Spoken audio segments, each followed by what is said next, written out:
Hey folks, welcome back to Good Enough Customs. So, you ever have a teenager that doesn't drive very well and does something stupid? Yeah, I got one of those. So y'all might remember Harvey Dent here. Well, he's got some fresh new dents. So good old Jackson decided to roll a stop sign and hit a lady, and well, you can see the damage. It's, you know, right in this neighborhood. You might have to squint, but it's definitely there. So yeah, he hit this lady, messed her car up pretty good. Overall, Harvey's not in bad shape. I mean, it's, yeah, I mean, you know, really, can you really tell that that's new? But so we've got this, bent the bumper down pretty good, pulled it, you know, it went in, bent it down, knocked all the stuff that holds the headlight in, bent it all to pieces. I can't tell if the core support's bent. It looks like it's bent in a little bit. So yeah, did a little bit of a number on Harvey here, which then poses a problem because he's got to be able to drive this thing, at least at night. He needs another headlight on this thing. So I think what we're going to do is some extremely low buck body work and see if we can't do something here to at least get him a headlight and make it, you know, legal-ish, and get him back on the road. So I think first things first, we got to get, we need to pull this bumper out a little bit. So we're going to go use the magic bumper tree in the front yard and a strap, and we're going to hook onto it. We're going to pull this guy out, and then maybe we can get a better look as to what we need to do here on the fender and see what we need to do about the headlight. The headlight stayed intact. All the pins got bent over on it, but they should bend back. Worst case, we can always go pick up another headlight, but I think we can make this work. So all right, I will meet y'all guys back over at the magic bumper tree. All right, as you can tell, magic bumper tree, which is a Bradford pear. I know these trees suck, but you know, it's here. It's the only one I have in the front yard. And then I got an old crappy strap that's pretty well falling apart. Try to get it pulled back a little bit, and then we're gonna have Jackson turn the wheel hard towards me, and then he's gonna back up ever so gently. Ah, that's gonna hook it wrong. Actually, that might be okay. Hang on one second.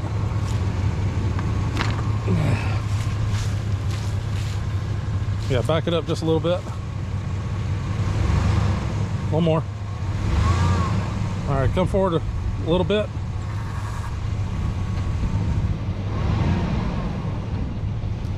Stop. Put it in reverse. Don't give it the beans, but give it some of the beans. Perfect. There we go. See, like I said, magic bumper tree. So the only issue we still have is it's a little far in on this side, but we can fix that. But yeah, bumper is actually pretty damn straight now. So all right, pull forward. There we go. All right, now we get to go figure out what to do about the grill that's fallen off and the fender and the core support. So I'll catch back up with y'all around back. All right, so we got the bumper straightened out. Now we would just, you know, the grill's only really held on by a couple zip ties over there. So we're just going to kind of push it, you know, out, so we have a little bit of room to operate in here.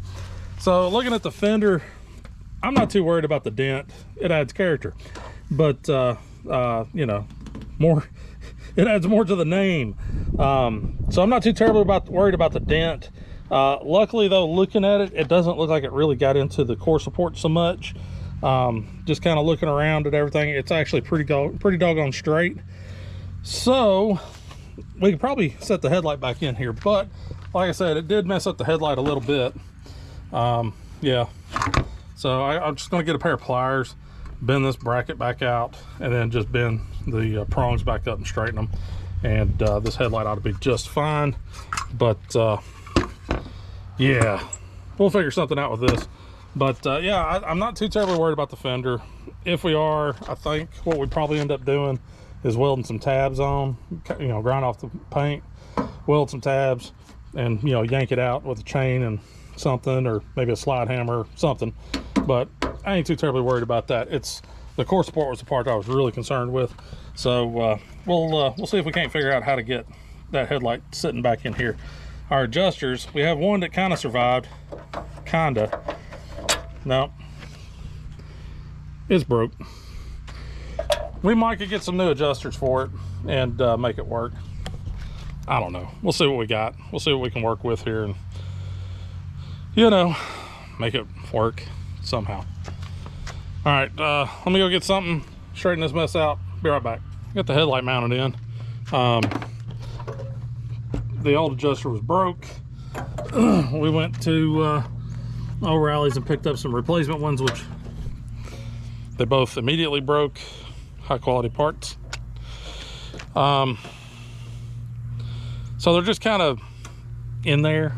They're not doing what they're supposed to do, which is go in a little square hole, clip in, and, you know, make a good solid mounting surface. They're just kind of, you know, in there, and we're using them kind of like a nut. So hopefully they'll hold. Don't know if they will or not, but yeah, they're in there. This guy over here to the side was a real fun one to get to, but it's in there. Seems to be doing its job. So we can now hook up the headlight harness and then figure out what we're going to do here with the grill, which is probably just going to be similar to what we did on the passenger side, which is just kind of get it set in place and run some zip ties. Yeah, classy. So so moving right along, this thing's going to be drivable, and it's starting to rain because the outlying bands of a hurricane has made its way all the way up to Middle Tennessee. So good times. So we're gonna try to wrap this up before it starts raining on us. So I'll be back in just a few once we figure out something with the zip ties. Almost as if nothing really happened here. Not really. It still looks like hammered dog crap, and God only knows where this light's pointed. But it's starting to rain on us. So it works good enough. Yeah, we'll go with that. So Harvey is still on the road, and just a new little battle scar for it. So anyhow, teenagers. All right, I guess we'll pick back up in the shop and get back to work on Steve. All right, folks, so back in the shop a couple days later. Yeah, Jackson knows he screwed up pretty royally on that with his truck. And there's a fair chance he's going to lose his license out of it. So teenagers, man. I mean, I know I did crazy stuff when I was a teenager, and, you know, I know mom and dad had to deal with a lot. I got a number of tickets and a number of reports from neighbors and friends of this insane kid driving a white Trans Am like a bat out of hell. But you know, they say your kids pay back what you did to your parents, and I guess, you know, part of it's true. What are you gonna do? So so I did actually already record part of this where I started cutting this guy out. So we'll cut to that real quick, and then we'll pick up here in just a few minutes. All right, over here I'm underneath the passenger side, and yeah, this is what we're looking at. So here, you know, obviously here's where we have just a tickle of rust, just, you know, a smidge.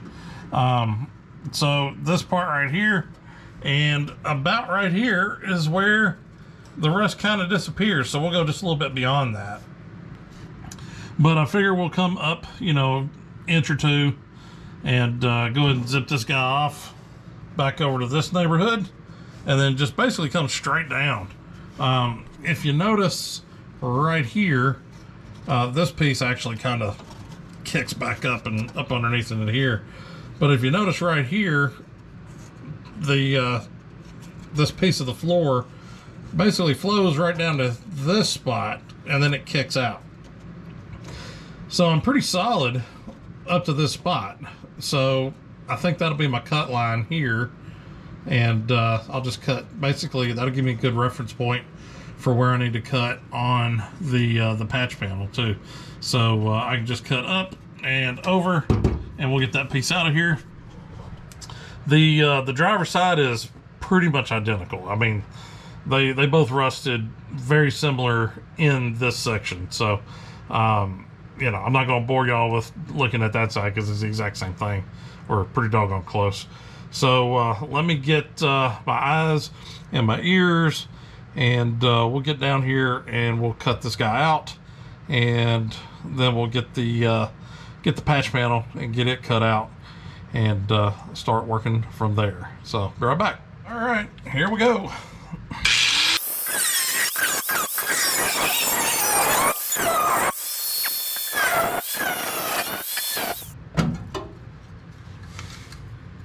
All right, good to go. All right, now we're outside because once again I just don't have room for this, you know, full-size piece of metal. So this is the part that we cut out. This is the part that it's this is where it's gonna come out. So it'll be pretty much right around in this neighborhood. So once I put the camera down, I'll make a mark, and we'll cut, you know, we're gonna cut that bigger than what we need, because it's easier to, you know, trim a little at a time as it is to add metal back. So so we'll cut off a piece it's a little bit bigger than what we need, and then we'll carry it back inside and we'll start getting it kind of fit and, you know, trimmed and ready to go, you know, to slide in there and all that fun stuff. So all right, I'm gonna take care of this. Be right back. Here's our cut line, where we cut the rusty stuff out. Here's my patch panel. So we're just gonna take and set this guy up here and get him fitted fairly close. And I got a couple magnets that hopefully will hold it in place. I don't know if they will or not. That'd be a big negatory. All right, now we got our lined up. We'll shoot just a couple little self tappers through just to hold it in place.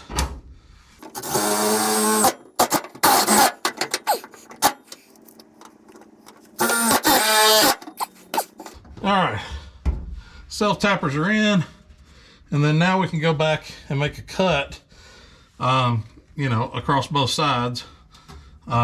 Then nothing really should be moving after that. So we'll go up top, make a cut along the top, and we'll figure out what to do down here, because this gets a little fun trying to get the angle grinder in here and do all that stuff. So let's go back up top and make the first cut.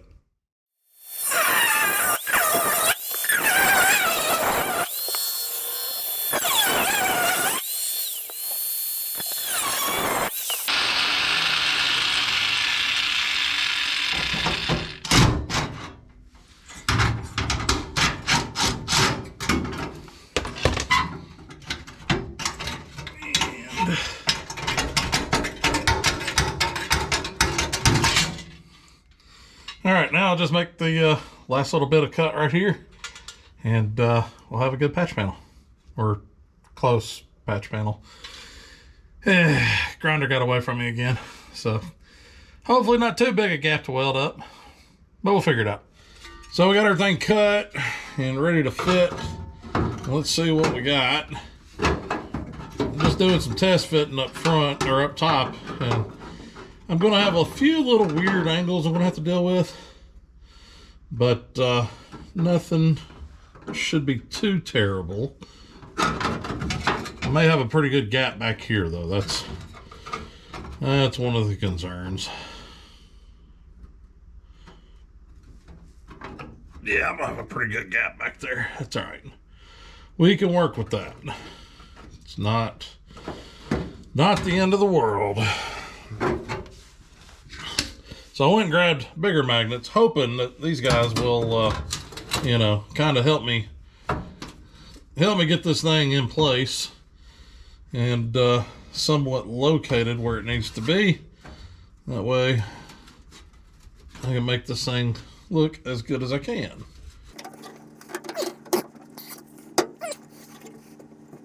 All right. So basically what I'm doing here is I'm just trying to get this corner lined up.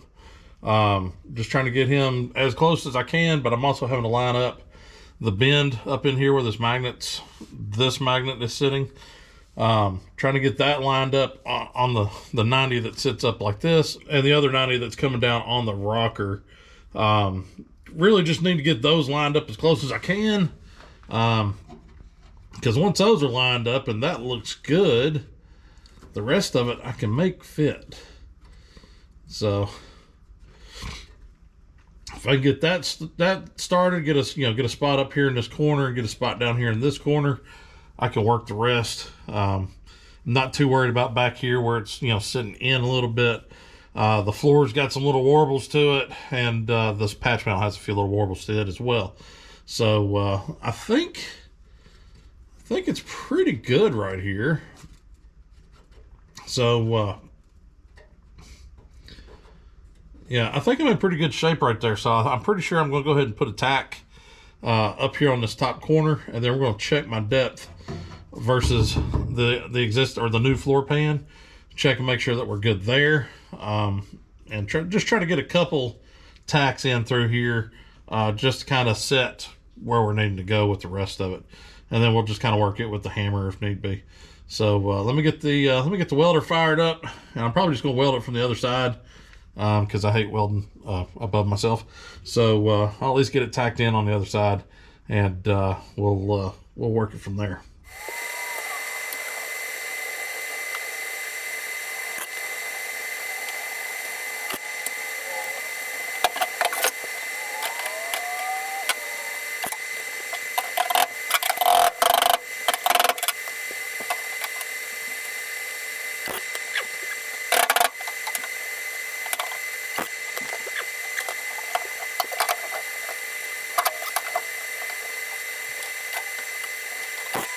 So we got tacks here, and I got one tack down here, one off this corner.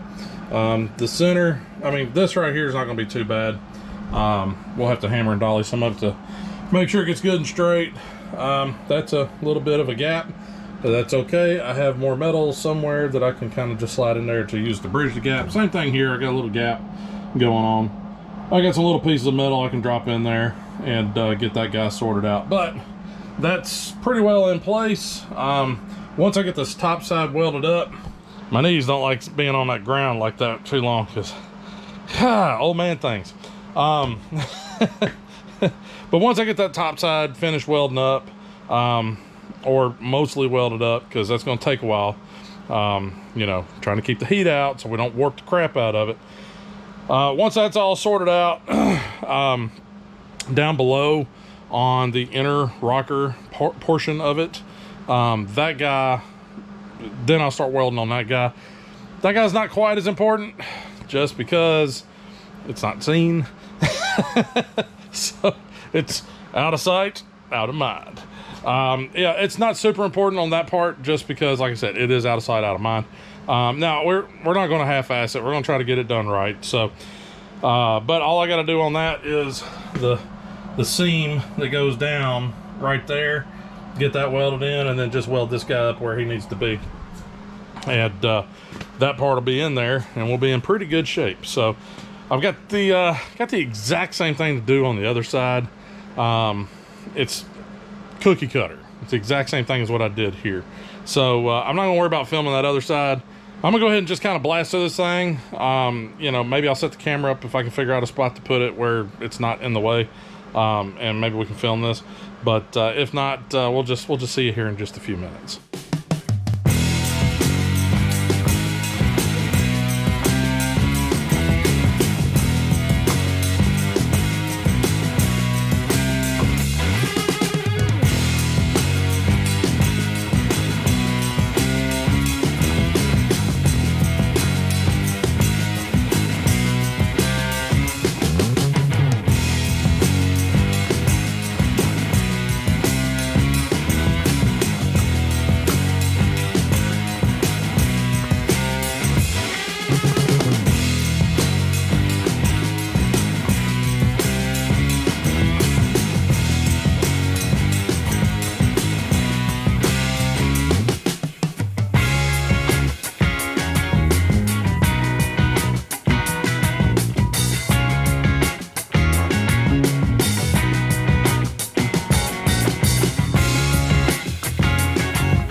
welded in across the top. That's a pretty big gap, and I got to do some hammering on the backside to get that to line up. This is a little further this way than this, so a little hammer and dolly action there.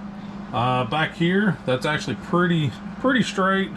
It may be a little out on this side, just pushing back in towards the rocker a little bit.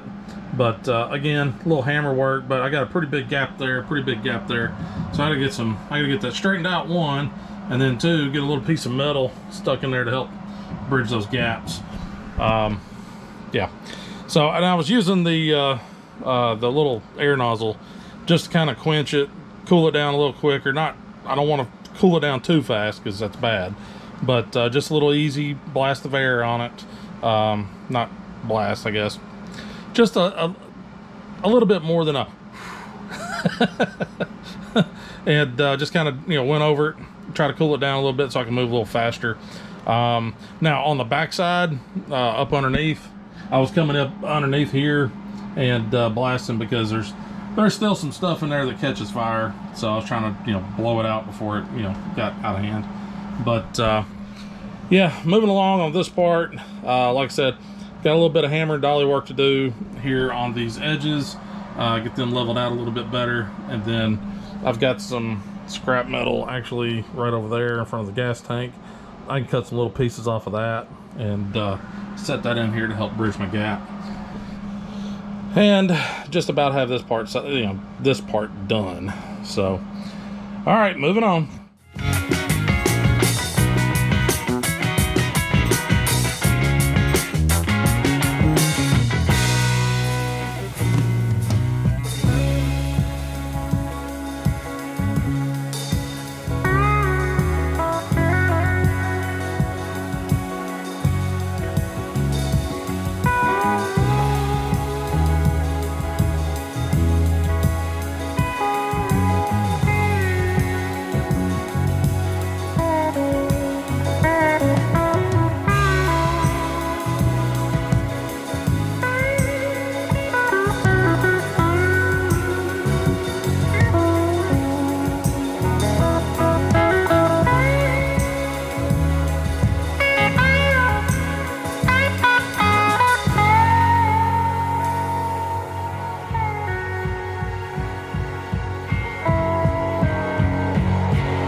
All right, well, I've got this guy tacked in. This is such a pain it's hard to get a good line so I can see what I'm doing, so I'm missing on a lot of my welds here. But I got at least tacked in, so we're at least tacked in here. It's pretty straight on this piece. I'm not too worried about this piece being super straight. The most concerning part was getting this angle here, getting that guy straight, which he's pretty flush, and pretty flush all the way across back here. So I think at this point, I probably need to go ahead and finish welding this piece up to get that done. And then I still need to work on this, but I'll have to figure out a different position and just not record it with the camera because I'm going to be all over it. But yeah, so there's still work to be done here, but it's in. It's not going anywhere. It's here. I guess I'm going to get over here and try to figure out a better position for my body so I can see what I'm doing and try to get this welded up. and I'll join back up with you guys here in just a little bit.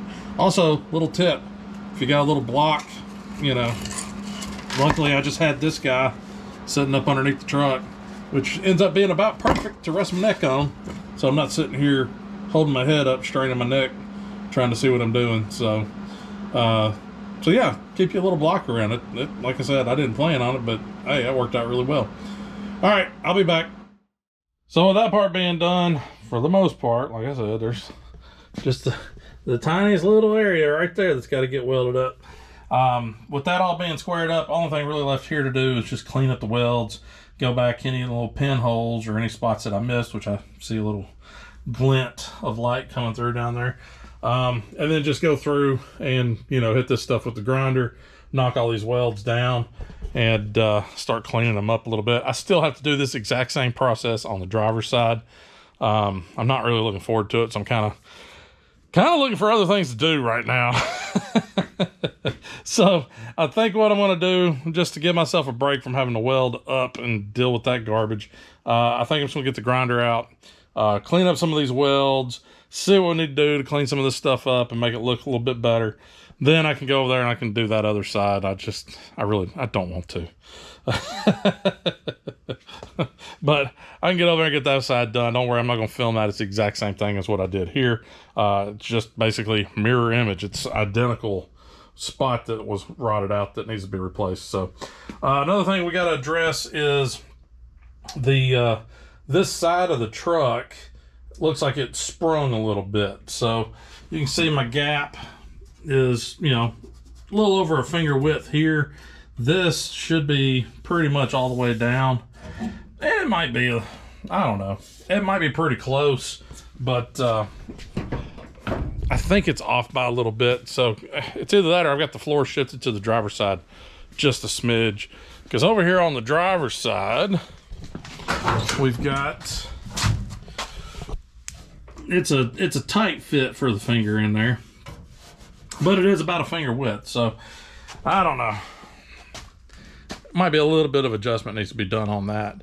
To do that, probably just hook a ratchet strap up, try to pull that side in. It's definitely a little wider over there than it is over here. So and it seems to kind of run back here is a little tighter. Back there it seems to open up a little bit. I mean, that's, you know, over exaggerating there, but it seems to be just, you know, a little bit wider up here in the front. So probably what I could do is ratchet strap on that nice little angle iron I put on the on that rocker panel over there, hook onto that guy, pull this in a little bit, pull that bolt loose on the kick panel, get my holes drilled out. Probably do that before all that, but get my holes drilled out on that floor support and get that kick panel unbolted, bring it out, weld it up, get my spot welds done, and then I can bolt it up, and that should pull everything. It should get everything pretty close. I mean, I am not a professional by any stretch. I'm pretty much just learning as I go. So close enough is good enough, and, you know, that's kind of the name of the channel. So it's going to be under carpet anyways. Nobody's really going to notice, because I am actually going to put carpet in this one. That's going to be kind of nice. But there is just a little bit more work to do over here. My gap's kind of trash right here. So I haven't welded this little piece up yet. I figure I'd wait till I cut this guy out, and then I can get this all kind of sorted out and fixed and do all that at one time. But yeah, I'm kind of over welding right now. So I think I'm just gonna get the grinder, probably put me a new flap disc on it, and get over there on the passenger side and start grinding some of these welds down, try to clean it up a little bit, and see what little pinholes I got, and maybe go back and do some filling on those guys, and just trying to make a little bit, you know, it's stuff that has to be done. So just trying to get it done as I go and give myself a break from, you know, being burned and welding above my head. So all right, I'm gonna get the grinder out, go over there and do that. Don't worry, I'm not gonna film it because it's just me swinging a grinder. So I'm gonna go over there and do that, and I'll catch back up here in just a few.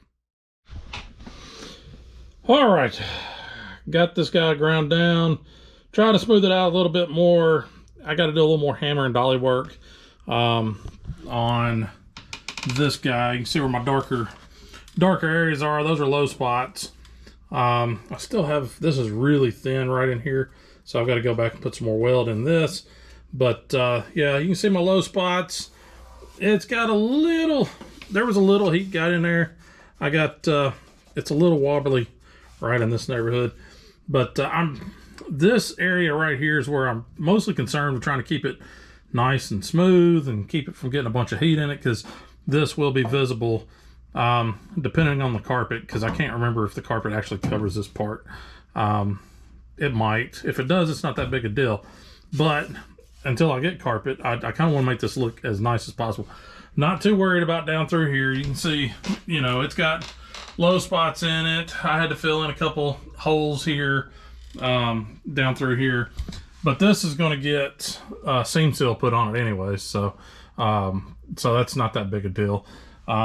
This guy, like I said, just depending on carpet, because I can't remember. I know I got carpet in Big John. Now I know I got carpet in Little John, but those are newer, so I don't remember on the 73 to 80s if the carpet actually came back here, or if it just stopped like right in this neighborhood. So I don't know. Maybe I'll do a little research on that. Maybe I'll do a little research on that and see if I can't figure out exactly where the carpet goes. Because if I ain't got to worry about it, I'm not going to. If it's hidden behind carpet, who cares? So, yeah, I guess I'll do that. I'll do a little research and see how far back the carpet goes. Because like I said, I don't want to get in a situation where this looks like absolute trash and the carpet stops like right up here. You know, something along those lines. So, you know, worst case, if this guy's still a little low, I can put a little putty in here, just a little skim coat of Bondo, and, you know, smooth it out, clean it up real good, make this nice and smooth. You know, just not worry about it on past, you know, somewhere in this neighborhood. I ain't too terribly worried about it. So like I said, this is still going to get some seam seal across it, probably top and bottom. I don't know if you're supposed to put it on the bottom, but I'm at least going to put it across the top. I'll again do some more research and see if that's something I need to apply to the bottom. I would assume yes, because there may be holes that or cavities underneath that I can't see from up here. You know, I am going to paint it. You got to paint it before you put the seam seal on anyways. It's going to get the undercoat, that 415 stuff is going to get put across it, or the Sweet Patina frame paint, or whatever that stuff is. Something's going to get painted to where, you know, it should fill most of the cavities up. I don't know. Well, that's a ways down the road. So, yeah, so this part's pretty well done. Like I said, there's still a little welding I need to do down in here. You know, laying on my back, welding up. Ain't too worried about that. Do that another time. Not terribly concerned with down here inside this little channel, how well it looks. Maybe I'll get the die grinder in here and try to clean it up a little bit. There's still plenty of work to do on this floor, but it's coming together. It's slow, but it's coming together. But I believe I'm going to end this one here. You know, I didn't get nearly as much done this weekend as I wanted to get done, but that's okay. It just, you know, life works out that way. Sometimes you just can't get stuff done that you want to get done. But I'm glad that we've got the majority of the welding done on the floor. There's still just, like I said, a couple little things left to do there. Pulling that front end back together of the cab, and then putting this patch panel in over here on the rear portion of the driver's side, get that done. And then getting the floor supports welded up to the kick panels. And then the floor will pretty much be done, minus the leftover grinding and seam sealing and painting and all that fun stuff. But I'm not going to worry about doing that till we get some stuff done here on the firewall first. So that'll be coming down the pike pretty soon. Some more work on Steve. But next Saturday, I'm headed out. I'm headed down to the Gulf Coast for cruising the coast. You know, was supposed to take Steve, but we missed it just by a little bit. Yeah. So I'm driving Big John down there. Sometime this week, I guess I need to do like an oil change and go through and just do a quick road trip check. Make sure everything's good to go on Big John. Get him all ready to go for the road. Headed down there, I don't know, was it 6.5 hours, 7-hour drive? Something like that. So I just got to go through and do a few things on Big John, get him sorted out and ready to go for, you know, a long road trip. You know, 6-7 hour drive down, however much driving we're going to do while we're down there, and then the 6-7 hour drive back. So that'll be a good time. I'm really looking forward to it. Get to see the folks and see a bunch of cool little hot rods and all that fun stuff. So, so that'll be one of the videos coming up here soon in a week or two. Hopefully I can get back out here and get back on Steve. Maybe this week, probably not. Anytime I say that, I usually don't make it. So I'm going to go ahead and say probably not going to be able to work on Steve anymore this week, but we will try. So with all that said, I guess we'll go ahead and shut her on down. I'm going to go in and get me some food. I haven't eaten all day, and it is late afternoon on a Sunday. So I do appreciate y'all guys watching. Tune in next week. I don't even know what next week's video is going to be about. It might be Steve. It may be something else. Big John. It might be a road trip. It could just be me staring at a wall for half hour or something. I don't know. We'll figure that out when that time comes. But I do appreciate y'all guys watching. Means a ton. If you don't mind, if you like the video, be sure and hit the like button. If you made it this far and you haven't subscribed, what are you waiting on? Just subscribe. It doesn't cost nothing. All it does is help the channel grow. Questions, comments, concerns, whatever, drop it down below. I read through them all. If you want to follow me on social media, that information is listed down in the description. But yeah, I hope everybody has a good week. And I guess y'all guys take it easy. And just remember, folks, it ain't got to be perfect. It's good enough. And yeah, we'll see y'all next time.